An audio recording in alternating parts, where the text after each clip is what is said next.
República Bolivariana de Venezuela, Gaceta Oficial, martes 2 de diciembre de 2025. Hoy vamos a hacer un análisis a fondo de la sala de máquinas de un Estado a través de un único documento. La pregunta es, ¿puede la burocracia de un día contarnos toda la historia de cómo se ejerce el poder? Vamos a ver dos acuerdos durísimos de la Asamblea Nacional, uno contra la Corte Penal Internacional y otro sobre el caso Citco. Después, echaremos un vistazo a la estructura interna, con las aprobaciones de presupuesto para defensa en 2026. Y terminaremos con el engranaje del día a día, nombramientos, traslados y hasta la intervención de un organismo local. Pues es una pasada, la verdad, porque pocas veces se tiene una visión tan completa en un mismo sitio. Eso es. Es como tener los planos de la política exterior y a la vez el organigrama detallado del control interno. Exacto. Un documento que parece muy árido, pero que está cargadísimo de estrategia. Totalmente. Pues venga, vamos a meternos en faena. Empecemos por lo internacional, porque el tono es de confrontación total. Sí. El primer acuerdo de la Asamblea Nacional va directo a la yugular de la Corte Penal Internacional. Usan términos como colonialismo jurídico, inacción cómplice, doble moral. No se andan con rodeos. Es que ese lenguaje es ya una declaración de intenciones. O sea, colonialismo jurídico no es una expresión que elijan al azar. No, claro. Es un misil directo a la línea de flotación de la CPI, a su supuesta legitimidad y neutralidad. La acusación de fondo es, ustedes no son un tribunal imparcial. Son un brazo judicial de otros. Son el brazo judicial de viejas potencias, exacto. Imponen su voluntad sobre otras naciones. Es una narrativa muy potente. Y no se queda solo en la retórica, bajan acusaciones muy concretas. Lo primero, un rechazo frontal a las declaraciones de un fiscal adjunto, Mame Mandiaye-Ñang. Pero lo que más me llama la atención es la denuncia que hacen sobre la oficina de la CPI en Caracas. Dicen que es básicamente una oficina fantasma. Una fachada. Sí, sin personal, una fachada. ¿Es una excusa o esto puede tener fundamento? A ver, ahí está la clave de su estrategia. Esto se conoce como lawfare, ¿no? La guerra jurídica. ¿Ah, sí? La idea es construir un relato en el que el derecho internacional no es justicia, sino un arma política que se usa contra tu país. Claro. Y presentar esa oficina vacía como una prueba material es, comunicacionalmente, brillante. Le dicen al mundo y sobre todo a su gente. ¿Lo veis? Dicen que quieren cooperar, pero es mentira. Solo quieren mantener la presión. Solo quieren mantener el expediente abierto. Eso es. Pero el golpe de efecto, el que busca el titular, llega cuando acusan a la Corte de ser selectiva. Ajá. Comparan lo que llaman un celo desmedido contra Venezuela con la timidez y el silencio cómplice ante, y cito, el genocidio contra el pueblo palestino por parte del régimen de Israel. Esa comparación. Es una comparación muy fuerte. Es una jugada geopolítica de manual, y muy astuta, la verdad. Al vincular su propio caso, que es sobre derechos humanos dentro de sus fronteras, Sí. con el conflicto palestino, que tiene una resonancia global inmensa, consiguen varias cosas. Primero, desvían la atención. Claro. Segundo, denuncian un doble rasero que mucha gente, percibe como real. Y tercero, y esto es lo más importante, ¿El qué? intentan posicionarse como portavoces de los países del llamado sur global. Crean un frente común de naciones que se sienten agraviadas por ese orden internacional. O sea, que no solo se defienden, contraatacan. Intentan liderar un bloque de descontentos. Totalmente. Y esa misma energía, esa misma confrontación la vemos en el segundo acuerdo, sobre la empresa Citgo. Sí, ahí. Si el lenguaje contra la CPI era duro, aquí es directamente incendiario. Hablan de expolio, Sí. de fascistas ladrones de la derecha y de delincuencia organizada internacional. Es que Citgo es mucho más que una empresa. Para el gobierno venezolano es la joya de la corona en el extranjero. Ya. No hablamos solo de un activo de miles de millones de dólares con refinerías, oleoductos. Gasolineras en Estados Unidos. Miles. Estamos hablando de un símbolo potentísimo de soberanía nacional. Perder su control se presenta, y se siente, como una amputación, como un robo. Y la reclamación es esa, que el control se les arrebató de forma ilegal en 2019, en una especie de complot entre opositores y el gobierno de Estados Unidos. Esa es la narrativa. Por eso, el acuerdo declara nula e irrita cualquier decisión de los tribunales estadounidenses sobre Citgo. Pero, a ver, en la práctica, ¿qué efecto tiene que tú declares nula una sentencia de un juez en Delaware? A ver, en la práctica, en ese tribunal de Delaware, el efecto es Pues prácticamente cero. El juez va a seguir con su proceso. Claro. Pero es que esto no va dirigido al juez. Es una afirmación de soberanía jurídica. El mensaje político es potentísimo. Hacia adentro y hacia afuera. Vale. Hacia adentro le dice a la población, estamos luchando por lo que es vuestro. Y hacia afuera, no reconocemos la legitimidad de este proceso. Entiendo. Hasta aquí es una batalla política, discursiva. Pero es que aquí es donde la cosa se pone, para mí, muy oscura. El acuerdo no se queda en declaraciones. Exhorta al Ejecutivo a tomar una medida que me ha dejado helada. ¿Cuál? Cito. Constatar el retiro inmediato de la nacionalidad venezolana a todas aquellas personas que se le compruebe su participación en el expolio. Un momento. Un momento. ¿He leído bien? ¿Quitarle la nacionalidad a alguien por una disputa económica? Has leído perfectamente bien. Y es sin duda el punto más grave y alarmante de toda la Gaceta. Es que... La retirada de la nacionalidad, convertir a un ciudadano en apátrida, es una de las herramientas más extremas y autoritarias que un Estado puede usar. es un castigo casi medieval. Totalmente. Lo que esta recomendación hace es dinamitar la frontera entre la disidencia política y la traición a la patria. ¿Pero esto es legalmente posible? ¿Puede un gobierno apagar la ciudadanía de alguien así, por decreto? Suena a distopía. A ver, la mayoría de constituciones modernas y los tratados de derechos humanos protegen contra la apatridia, ¿no?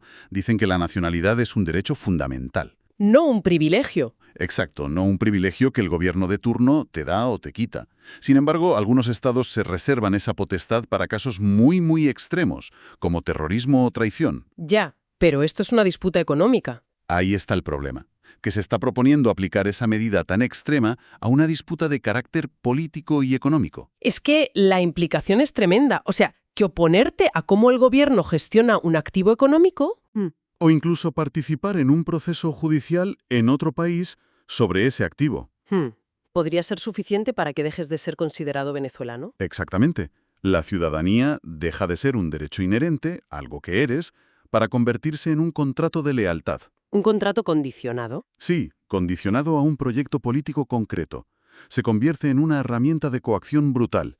El mensaje es, cuidado, porque no solo te enfrentas a la cárcel, puedes dejar de existir legalmente como ciudadano de tu país. Es de una dureza... Excepcional. Es un tema muy denso, sí. Vamos a respirar un segundo. Para proyectar esa imagen de desafío hacia afuera, como hemos visto, necesitas tener la casa muy, muy bien atada por dentro. Desde luego. Y es increíble cómo esta misma Gaceta nos da el mapa de cómo lo hacen. Pasamos de la alta política a la fontanería del Estado. A la fontanería, sí. Con la resolución del Ministerio de Defensa, aprueba la estructura financiera para el presupuesto de 2026 y es básicamente el organigrama más detallado que he visto nunca de las Fuerzas Armadas. Es que los presupuestos son los documentos políticos más sinceros que existen. Olvídate de los discursos. Sigue el dinero. Sigue el rastro del dinero. Esta resolución no es un anexo contable, es el esqueleto financiero de la estrategia de defensa y control del país. Cada línea de presupuesto revela una prioridad. Y me he quedado de piedra con el nivel de detalle. No son partidas genéricas. Por ejemplo, he visto una unidad llamada Comando de Defensa Aeroespacial Integral. Uf. Suena a ciencia ficción. ¿Qué significa esto en la práctica? Pues significa que la defensa ya no se concibe solo en tierra, mar y aire, sino también en el espacio y el ciberespacio. Ah, claro. Indica una inversión en alta tecnología, satélites, radares, defensa antiaérea. Es una declaración de que se toman muy en serio la protección de su espacio aéreo y sus comunicaciones. Y otra cosa que me ha sorprendido, el Observatorio de Investigación, Desarrollo e Innovación de la Fuerza Armada Nacional Bolivariana. Un think tank militar. Exacto. ¿Desde cuándo los ejércitos tienen sus propios think tanks con presupuesto oficial? ¿A qué se dedican? Pues a pensar en la guerra del futuro, en nuevas doctrinas, en desarrollar armamento propio, en analizar las estrategias de otros países. O sea, ¿una ambición de autonomía? Totalmente. Refleja una ambición de no ser solo un ejército operativo, sino también un centro de pensamiento estratégico. El dinero que va ahí es una inversión a largo plazo en autonomía doctrinal y material. Y además de la tecnología y la estrategia, lo que impresiona es la capilaridad. Esa es la palabra. Cómo se extiende por todo el territorio. La Guardia Nacional, por ejemplo, tiene comandos de zona listados para casi todos los estados. Zulia, Lara, Táchira. Todo el país. La lista es interminable, desde el Sexto Cuerpo de Ingenieros del Ejército hasta la omnipresente Dirección General de Contrainteligencia Militar, la DGCIM. Has usado la palabra perfecta, capilaridad. Esto no es una lista burocrática, es el mapa del control territorial del Estado. Sí, La distribución milimétrica de unidades por toda la geografía muestra un diseño estratégico para garantizar la presencia, la vigilancia y, si hace falta, la represión en cada rincón. el poder materializado. De nuevo, la estructura financiera nos enseña dónde y cómo se materializa el poder. Y si el presupuesto de defensa es el esqueleto, las demás resoluciones son como el sistema circulatorio, el engranaje diario. Vemos una cascada de nombramientos. Sajuzzi, Rafael Agudelo Hernández en el Ministerio de Salud, Federico Ernesto Ponce Hurtado en Alimentación, una retahíla de cargos en el INCECRET. El Instituto de los Trabajadores, ¿sí? No vamos a entrar en cada nombre, pero lo que llama la atención es el patrón. ¿Qué nos dice este movimiento constante de piezas? Pues nos dice que el control no se ejerce solo desde la cúpula. Se ejerce a través de una red de personas de confianza en puestos intermedios pero clave. La microgestión del poder. Exacto, es la microgestión del poder. Cada nombramiento, por modesto que parezca, coloca a alguien alineado con el poder. Asegurarse de que en cada oficina la persona al mando es leal. Y hay dos casos en esta microgestión que me parecen muy reveladores. El primero es la enorme cantidad de resoluciones del Ministerio Público. Así. Hay un trasiego constante de fiscales por todo el país. Se les traslada, se nombran interinos, provisorios. ¿Es esto la rutina normal o hay algo más? Podría ser una mezcla. Por un lado, sí, es normal rotar el personal, pero un movimiento tan masivo y continuo, Visto en conjunto. listo en conjunto, puede ser también un mecanismo de control muy sofisticado. Evita que los fiscales echen raíces en un sitio y creen sus propias redes, o feudos. Mantiene la lealtad vertical. Garantiza que la lealtad sea siempre vertical, hacia la cúpula del Ministerio Público. Mantiene a todo el mundo en un estado de provisionalidad que refuerza la disciplina. El segundo caso es mucho más directo. Es una resolución de la Contraloría General que interviene la Contraloría del municipio San Diego, en Carabobo. Ajá. Y nombra a un tal Luis Omar Lugo Santana como Contralor Provisional. Y de repente, entre tantos nombramientos, ¡zas!, una intervención. Eso es una medida muy seria. ¿Qué tiene que pasar para que el poder central baje a un municipio y tome el control de su fiscalización? Tiene que pasar algo que se perciba como una desviación grave. La intervención de una Contraloría es una de las herramientas de centralización más potentes que existen. ¿Por qué? En teoría, ocurre cuando se detectan irregularidades, corrupción. En la práctica, también es un mensaje político inequívoco. Una pérdida de confianza. Una pérdida total de confianza en la gestión local y la imposición directa del control central. Es un ejemplo perfecto de cómo funciona la jerarquía del poder, ¿no? La autonomía local existe, pero siempre supeditada a la vigilancia del poder nacional. Es increíble. En un solo boletín oficial hemos visto cómo un Estado proyecta al mundo una narrativa de soberanía desafiante y al mismo tiempo teje una red meticulosa de control interno. que llega desde el Comando Aeroespacial hasta la oficina de un contralor municipal. Es que no se pueden entender la una sin la otra. Son las dos caras de la misma moneda. ¿Cómo? Esa retórica contundente, antiimperialista, de defensa de la soberanía que vimos en los acuerdos. No es solo para el consumo externo. No.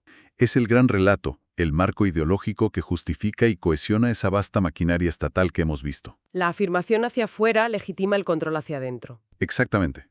La afirmación de la soberanía hacia afuera legitima la consolidación del control hacia adentro. Y para terminar, me gustaría que le diéramos una última vuelta a esa idea que tanto nos ha impactado. ¿La de retirar la nacionalidad? Sí, la propuesta por el caso Citgo. Pues nos deja con una pregunta final, una de esas que no tienen respuesta fácil, la verdad. A ver, El acuerdo propone vincular un derecho humano fundamental, la nacionalidad, al resultado de una disputa económica y política.